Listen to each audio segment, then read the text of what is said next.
Hey coin hunters! Today we're diving deep into one of the most talked about and widely minted modern quarters in American history, the 1965 Washington quarter. Is your pocket change hiding a coin worth thousands? Stick around, I'll show you how to spot the rare mistakes, what makes the 1965 quarter special, how much ordinary examples are worth in circulation, and which specimens collectors are paying big money for right now. If you find a 1965 quarter that looks all silver on the edge and weighs heavier than normal, don't scroll past. That could be the coin collectors dream about. A 1965 struck on a leftover silver planchet during the mint's metal transition. I'll show you exactly how to test it and what to do next. Start by getting to know the coin at a glance. The 1965 Washington quarter uses the familiar obverse design by John Flanagan, with George Washington's bust on the front and an eagle on the reverse. The modern 1965 circulation strikes weigh 5.67 grams, measure about 24.3 millimeters across, have a reeded edge, and are made of copper nickel clad over a pure copper core. Nearly 1.82 billion of these quarters were struck in 1965, making them extremely common in circulation. To understand the 1965 quarter, we have to go back 1 year. Through 1964, U.S. dimes, quarters, and half dollars were struck in 90% silver. Rising silver prices and hoarding pressured the mint and Congress to change coin metals. In 1965, the mint moved to copper-nickel-clad planchets for circulating dimes and quarters, and the design year 1965 marks the start of that transition. As a consequence, mass production of clad quarters began. Mint marks were temporarily removed from circulating coinage to discourage hoarding and speculation, and the mint produced enormous mintages to satisfy demand. The result, 1965, is a transition year, historically important, widely produced, and a year that produced a handful of extremely interesting error coins. A key point collectors ask, where's the D? You wrote 1965D in your request, and here's the important detail. From 1965 through 1967, the U.S. Mint suspended mint marks on circulating coins. That means even though pieces were produced at Denver and Philadelphia in 1965, they were struck without a D or P on the coin. So a 1965 quarter with a visible D would be unusual and should be examined carefully. Most authentic circulation 1965 quarters will show no mint mark at all. Most 1965 quarters are common and remain common. They were produced in huge numbers and saw heavy circulation, so most surviving examples are worn and worth face or just a little more. However, collectors chase three main categories of 1965 quarters. 1. High-grade uncirculated survivors. Finding a gem quality, uncirculated 1965 quarter is rare. Most were heavily used, and a truly high grade can bring premium prices. 2. Special mint set and proof-related strikes. The mint produced special strike sets in the mid-1960s that can carry extra value to collectors who chase mint set examples. 3. Error and transitional silver planchet strikes. These are the headline grabbers. On rare occasions, a 1965 die struck a leftover 90% silver planchet, producing a quarter dated 1965 but made of silver. These error coins are extremely rare and can sell for thousands when authenticated and graded. I'll explain exactly how to check for these a bit later. Let's talk numbers. The mintage for the 1965 Washington quarter is about 1,819,717,540 pieces, nearly 1.82 billion.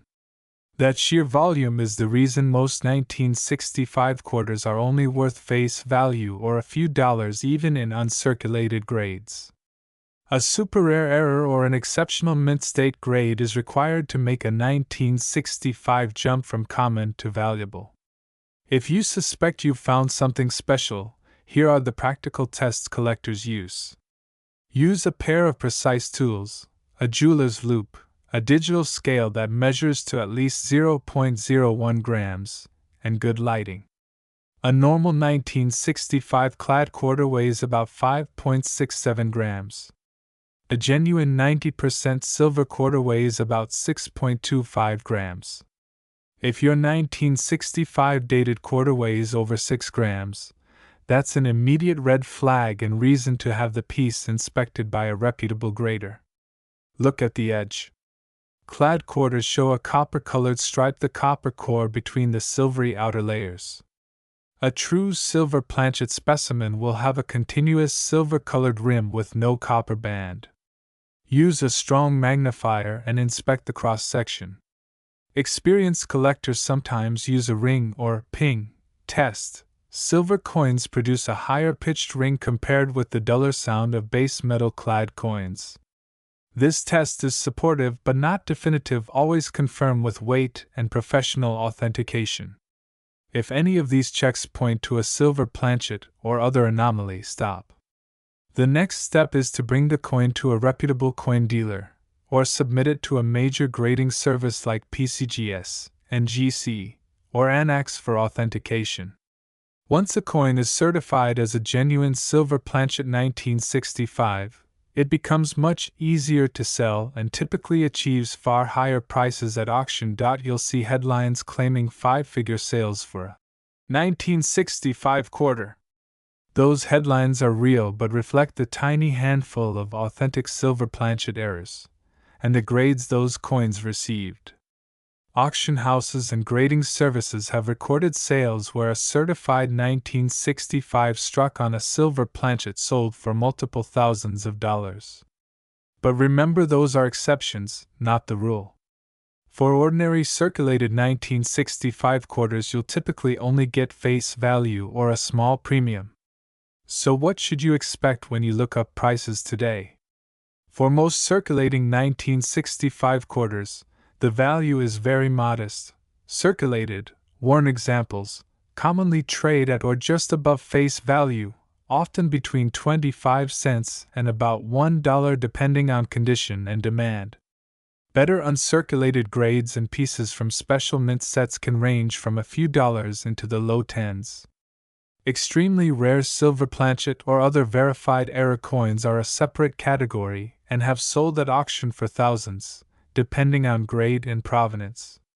The standard price guides and auction records show a broad gulf between the everyday coin and the rare error. 25 cents to $1 AU to low MS. $1 to $10 choice MS, low single digits to low tens certified rare silver error. Thousands if you think you have a valuable 1965. Here's a safe plan. 1. Do the preliminary tests at home, weigh it, inspect the edge, take high-quality photos. 2.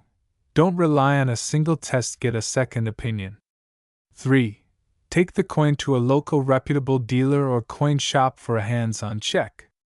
4. If the coin looks like a silver planchet error, consider professional third-party grading. A certified error will command better auction results. 5. When selling, target established auction houses or specialized coin marketplaces that handle certified error coins. There's a premium for provenance and expert authentication. Don't get sold on hearsay or viral videos alone. Use scales and trusted graders. 2. Keep realistic expectations. The vast majority of 1965 quarters are common. 3. But do look, the rare silver or unusual error 1965 quarter does exist, and if you find one, you could be holding a real prize. For if you're building a Washington quarter series, the 1965 is a historically important year because it marks the transition away from silver. If you enjoyed this deep dive, hit like and subscribe for more coin spotting content. Drop a comment with the year of the coin you want us to investigate next. I'll pick one and show you exactly how to test it, how to grade it, and what it's worth in today's market. And if you found a suspicious 1965 in your change, post a clear photo and wait in the comments. I'll take a peek and give you feedback on next steps.